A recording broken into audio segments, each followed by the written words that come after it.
തിരുവനന്തപുരം നെയ്യാറ്റിൻകരയിൽ തുണിക്കച്ചവടത്തിന്റെ മറവിൽ MDMA കടത്തിയ അമ്മയും മകനും ഉൾപ്പെടെ 4 സംഘം പിടിയിൽ. ഇഞ്ചിക്കൽ സ്വദേശി കിരൺ അക്ഷയ്, കിരണിന്റെ അമ്മ ബീന, കിരണിന്റെ പെൺസുഹൃത്ത് സന്ധ്യ എന്നിവരെയാണ് കസ്റ്റഡിയിലെടുത്തത്. ഇവരിൽ നിന്ന് 125 ഗ്രാം MDMA പിടിച്ചെടുത്തു.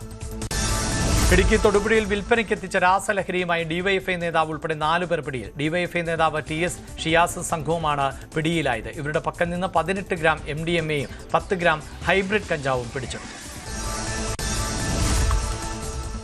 തൊടുപുഴയിൽ മയക്കുമരുന്നുമായി പിടിയിലായ ഡിവൈഎഫ്ഐ നേതാവ് ഷിയാസിന് വേണ്ടി വോട്ട് അഭ്യർത്ഥിക്കുന്ന ബിനീഷ് കോടിയേരിയുടെ ദൃശ്യങ്ങൾ പുറത്ത്. ഇയാൾ കഴിഞ്ഞ തദ്ദേശ തെരഞ്ഞെടുപ്പിൽ തൊടുപുഴ ബ്ലോക്ക് പഞ്ചായത്ത് തെക്കംഭാഗം ഡിവിഷനിൽ മത്സരിച്ചിരുന്നു. കാസർഗോഡ് നഗരത്തിൽ യുവാവിന്റെ ആത്മഹത്യാ ശ്രമം. ഇതര സംസ്ഥാനക്കാരനായ മഞ്ജുനാഥ് എന്ന യുവാവാണ് പെട്രോൾ ഒഴിച്ച് ആത്മഹത്യയ്ക്ക് ശ്രമിച്ചത്. ടൗണിലെ വ്യാപാരികൾ ഇടപെട്ട് യുവാവിനെ പിന്തിരിപ്പിച്ചു. കണ്ണൂർ പിലാത്തറയിൽ സ്വർണ്ണ വ്യാപാരി ആക്രമിച്ച് സ്വർണവും പണവും തട്ടിയെടുത്ത കേസിൽ ഒരാൾ കൂടി പിടിയിൽ. ചൊക്ലി സ്വദേശി അഭിനവാണ് പിടിയിലായത്. ഇതോടെ കേസിൽ അറസ്റ്റിലായവരുടെ എണ്ണം 4 ആയി. വർക്കല ഇടവയിൽ എക്സൈസ് സംഘത്തെ കണ്ട് കായലിൽ ചാടി യുവാവ് മരിച്ചു. വെട്ടൂർ സ്വദേശി ഷഹാനാണ് മരിച്ചത്. സംഘത്തിലുണ്ടായിരുന്ന 3 പേർ രക്ഷപ്പെട്ടതായും ലഹരിയിൽ ആയിരുന്ന ഒരാളെ കസ്റ്റഡിയിലെടുത്തതായും എക്സൈസ്.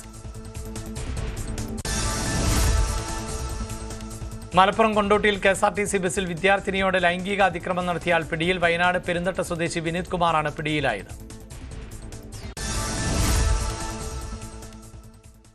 പാലക്കാട് മുണ്ടൂരിൽ ബസ് ശരീരത്തിലൂടെ കയറിയിറങ്ങി വിദ്യാർത്ഥിനി മരിച്ചു. മുണ്ടൂർ യുവക്ഷേത്ര കോളേജിലെ BSc കെമിസ്ട്രി 2ാം വർഷ വിദ്യാർത്ഥിനി ഗൗരി G കൃഷ്ണയാണ് മരിച്ചത്. കോളേജിലേക്ക് പോകാൻ സ്വകാര്യ ബസ്സിൽ കയറിയ വിദ്യാർത്ഥിനിയുടെ ഷൂ താഴെ വീഴുകയായിരുന്നു. ഇതെടുക്കാൻ വേണ്ടി ഇറങ്ങിയപ്പോഴായിരുന്നു അപകടം.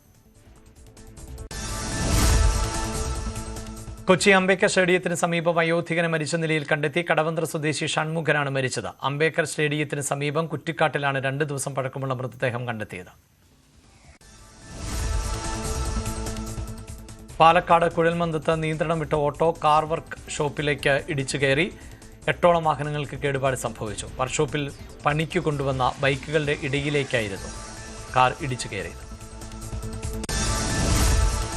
കേരള ക്രിക്കറ്റ് ലീഗിന് ആവേശം പകരാൻ ക്രിസ് ഗെയിൽ തിരുവനന്തപുരത്തേക്ക് എത്തുന്നു. കൊച്ചി ബ്ലൂ ടൈഗേഴ്സിന്റെ സഹ ഉടമയായ ഗെയിൽ ഓഗസ്റ്റ് 29-ന് തൃശൂർ ടൈറ്റൻസിനെതിരായ മത്സരം നേരിട്ട് കാണാനാണ് ഗ്രീൻഫീൽഡ് സ്റ്റേഡിയത്തിൽ എത്തുന്നത്.